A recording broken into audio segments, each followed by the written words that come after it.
The last thing I'd like to show you is the settings menu and show you some of the other features you can find within the settings menu. So we're going to go up to our Dippin' Dots and go down to settings, and that's going to take us into this familiar page here.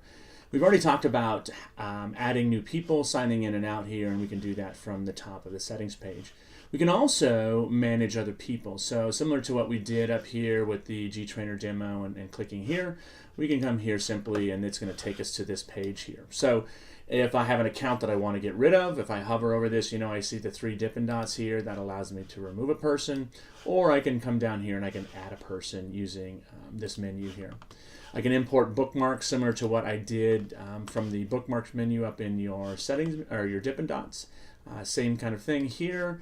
But what I want to do is I want to come down and explore some of these other ones. Now the first one that people like to look at is the theme. So we're not happy with the kind of the default theme found in Google Chrome. I simply click on the Chrome Web Store and I find a theme that I like. And so we're going to get to this unknown space here, and I'm just going to click on it and then I'm going to add that to Chrome. And what you'll notice is my browser will soon change to that Chrome feature. So you can't really tell. That's not a very good one here. So let me just go ahead and get another one here. I'm going to just click on this one. There we go. And you notice how my browser changed color there. So I can go in and I can pick any one of these themes. There's tons of themes you can choose from here that you can take and, again, put a skin on your browser. So I'm going to come back to here. If I don't like it, I simply click on Reset to Default, and that allows me to take it back to the default here. There's some other features that I can show on. I can show the home button. This one's kind of nice because if I click on it, notice what it does is it puts a little button right here. And so if I like to go back to home or go back to a page, I can do that very quickly. So for example, if I'm here in Google and I click on my home button, it's going to take me to Beyond the Chalk because that's the URL I have set here for the home button. If I don't want it on, I simply just toggle that off and I go from there. I can turn on and off the bookmarks bar similar to what we were doing up in our settings menu earlier.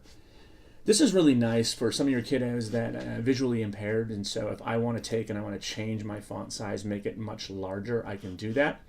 I can also customize my fonts if I don't like the Times or whatever that they're using here as the standard font. I can take and I can change the size of that font here, you notice that, and I can also change the type of font here. So there's lots of different fonts that I can choose from there. So that's a nice, easy way to do that. And anytime you're in one of these submenus, you simply come up to the top, click the back arrow, and it takes you back to the main settings menu. So I can zoom in on pages here. I can press tab. So some of these I never use. Some of these features I just stay with the default. The search engine used, I would recommend you use Google because that is the search engine to use. I can manage search engines. Sometimes something takes over if a search engine that you haven't chosen. Sometimes you go to a website and it takes over. You can actually manage which search engines that you want it to default to. Again, click up here to go back, and we're there. I like to set Chrome as my default browser. That means if I click on a link anywhere on my computer, it's going to use Chrome to open that instead of some other browser. This is a nice one here on startup. I can open a new tab page, I continue where I left off, or I can open specific pages. So if I click on startup, so if I come in, start up my Chrome browser, I can either have it just start with a main page, so that's just going to be like so. I can have it continue where I left off, so it'll open up all those browser tabs that were open when I left, so it's going to just keep that in your cache, or I can tell it what pages to open when I open up the browser, and I can add multiple pages. So maybe you want Gmail, Calendar, Drive, and so on to start up. You can actually add those in, and on startup, all of those will launch. So it'll bring tabs out for all of those pages here. Notice I have an advanced piece down here. If I click on that, it's going to open up some other information. Again, I don't really mess with these too much here. Again, these are just defaulted, and Google's going to set these up to protect your identity to those things here. One of the things that you might find helpful is sometimes you get some weird things happening in your browser and it tells you need to clear your browsing data. That's where you do that. And what I like to do, if I'm going to clear browsing data, I can do it for the last hour, but I like to do it for all time because that just kind of clears everything out. The only problem with that is that Your browsing data, what's nice about that is that if you've gone to a site many times, and for example, if I'm using my personal computer, it knows that when I start to type in my bank's URL, that's where I want to go. So you're going to get rid of that. So you're going to have to take and you're going to have to reestablish those as you go through. And it shouldn't take long to do that. I can offer to enable my auto form here, so it'll actually take and it will save some different information here with auto forms. So addresses will appear, credit cards, if I like that. I never do this on a public terminal.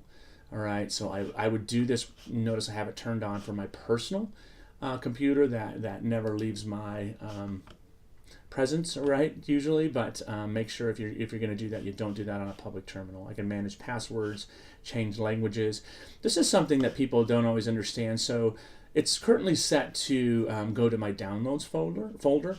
I can change that here, or if I like the option of being asked where to save it, I can just simply toggle this here, and it will ask me each time I try to download a file.